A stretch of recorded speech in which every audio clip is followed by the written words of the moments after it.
इस वीडियो में हम लोग बात करने वाले हैं बैलेंसी और ऑक्सीडेशन स्टेट में क्या अंतर है।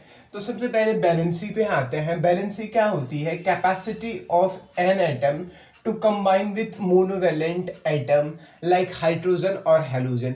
कोई भी एटम कितने हाइड्रोजन एटम के साथ जुड़ सकता है, बॉन्ड बना सकता है, या कितने हेलोजन एटम के साथ बॉन्ड बना सकता है, वो उसकी जो कैपेसिटी होती है वो उसकी बैलेंसी कहलाती है। अगर कोई आपसे पूछे कि बैलेंसी क्या हुई, तो बैलेंसी क्या हुई कि कोई भी एटम कितने हाइड्रोजन को अपने साथ जोड़ सकता है या कितने हेलोजन को अपने साथ जोड़ सकता है, वो उसकी बैलेंसी कहलाती है। सपोज मेरी बैलेंसी आपको निकालनी है तो मैं कितने हाइड्रोजन एटम के साथ जुड़ सकता हूं या फिर मैं कितने हेलोजन एटम के साथ जुड़ सकता हूं, वो मेरी क्या कहलाएगी? बैलेंसी कहलाएगी। एग्जाम्पल के लिए देखेंगे आप बेरिलियम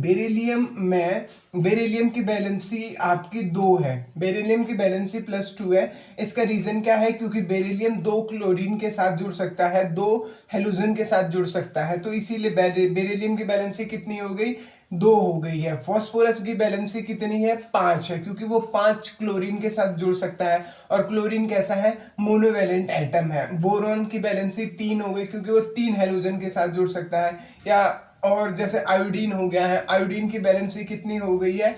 7 हो गई है, क्योंकि वो 7 क्लोरीन के साथ जुड़ सकता है। तो इसी तरीके से हम कह सकते हैं कि बैलेंसी होती है कि कोई भी चीज कितने हाइड्रोजन के साथ या कितने हेलोजन परमाणुओं के साथ जुड़ सकती है, वो उसकी बैलेंसी कहलाती है।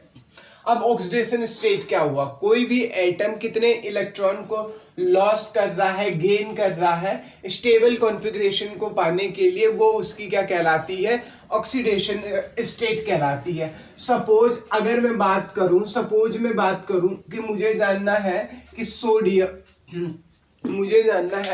सोडियम की ऑक्सीडेशन स्टेट कितनी होगी। सोडियम कितना होगा? सोडियम का इलेक्ट्रॉनिक कॉन्फ़िगरेशन 281 हो गया है। सोडियम स्टेबल कॉन्फ़िगरेशन के लिए उस एक इलेक्ट्रॉन को क्या कर देगा? लूज कर देगा, तो ये हो जाएगा 2 और 8 हो गया है। तो इस सोडियम ने स्टेबल कॉन्फ़िगरेशन करने के लिए एक इलेक्ट्रॉन को लॉस किया है, तो उसकी ऑक्सीडेशन स्टेट कितनी हो गई है?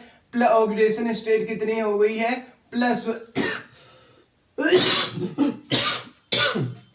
सॉरी, इसकी ऑक्सीडेशन स्टेट कितनी हो गई है? +1 हो गई है। और उसी की जगह पे मैं देखता हूं क्लोरीन होता है मेरा 287, और ये क्लोरीन अगर एक इलेक्ट्रॉन गेन करे तो ये हो जाता है 288। तो यहाँ पे क्लोरीन ने क्या किया? एक इलेक्ट्रॉन को गेन किया, तो यहाँ पे ऑक्सीडेशन स्टेट कितनी हो गई है? -1 हो गई है। अगर वो इलेक्ट्रॉन स्टेबल कॉन्फ़िगरेशन पाने के लिए इलेक्ट्रॉनों का लॉस कर रहा है, इलेक्ट्रॉनों को छोड़ रहा है, तो उसकी ऑक्सीडेशन स्टेट पॉजिटिव होगी।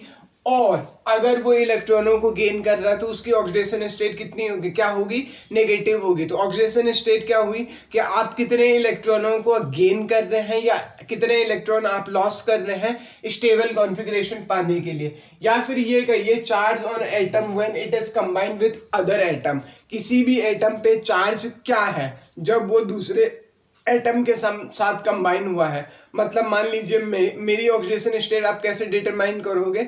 मैं जब किसी दूसरे एटम के साथ बॉन्ड बनाया होगा उस समय मुझ पे जितना चार्ज होगा वही मेरी ऑक्सीडेशन स्टेट होगी। जैसे सपोज कीजिए ऑक्सीडेशन स्टेट H2O बनाया आपका। अब H2O में ऑक्सीजन आपका 2 हाइड्रोजन के साथ जुड़ा हुआ है, तो इन 2 हाइड्रोजन की वजह से ऑक्सीजन पे 2 नेगेटिव चार्ज आया।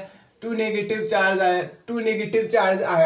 ये 2 नेगेटिव क्या है? ये ऑक्सीडेशन स्टेट है। किसकी? हाइड्रोजन की क्या है? ये ऑक्सीडेशन स्टेट है। तो मतलब क्या हुआ कि कोई भी एटम जब दूसरे के साथ कंबाइन होगा उस समय उस पे जितना चार्ज होगा वो उसकी ऑक्सीडेशन स्टेट कहलाती है। अब बैलेंसी को अब दूसरे तरीके से ये भी कह सकते हैं कि कोई भी एटम कितने बॉन्ड बना सकता है। तो मान लीजिए ये इस तरीके से भी इसे रिलेट कर सकते हैं। बैलेंसी आपकी not a combined property. Valency अब आप जब कभी भी निकालोगे तो आप किसी सिंगल एलिमेंट की निकालोगे या सिंगल एटम की निकालोगे। बैलेंसी की जब भी बात हो रही होगी तो सिंगल बात हो रही होगी। जैसे आप कहेंगे कि सोडियम की बैलेंसी कितनी होगी, ये सोडियम की बैलेंसी कितनी है, या फिर पोटेशियम की वैलेंसी कितनी है, तो वैलेंसी डिपेंड करेगी आपकी किस पे, वैलेंसी टोटली डिपेंड करेगी, अपने आप पे डिपेंड करेगी। लेकिन जब ऑक्सीडेशन स्टेट की आप बात करने जा रहे होंगे तो ऑक्सीडेशन स्टेट इस बात पे भी डिपेंड करेगी कि उसके साथ कौन कौन कनेक्ट हुआ है, उसके साथ किसने बॉन्ड बनाया है। तो ऑक्सीडेशन स्टेट आपकी कंबाइंड प्रॉपर्टी है, जबकि आपका वैलेंसी कंबाइंड प्रॉपर्टी, कंबाइंड चीज नहीं है। वैलेंसी आपका वोल नंबर होता है और जीरो हो सकता है, जबकि ऑक्सीडेशन स्टेट आपकी नेगेटिव हो सकती है, पॉजिटिव हो सकती है, जीरो हो सकती है, फ्रिक्शनल हो सकती है। मैंने कहा वैलेंसी आपका एक पूर्णांक होगा, एक वोल नंबर होगा और जीरो भी हो सकता है। लेकिन ऑक्सीडेशन स्टेट आपकी नेगेटिव भी हो सकती है, पॉजिटिव भी हो सकती है, जीरो भी हो सकती है और फ्रैक्शनल नंबर में भी हो सकती है। ये अंतर है। अब यहाँ पे मान लीजिए कोई बॉन्ड है ए बी, अगर कोई बॉन्ड है, अगर ये जो आगे वाला एटम है ये इसका इस बॉन्ड में बैलेंसी शो करता है और पीछे वाला एटम ऑक्सीडेशन स्टेट को शो करता है, पीछे वाला एटम ऑक्सीडेशन स्टेट को शो करता था। तो ये बेसिक सा अंतर है बैलेंसी और ऑक्सीडेशन स्टेट में। आप इसको एक बार देख लीजिए। Thank you.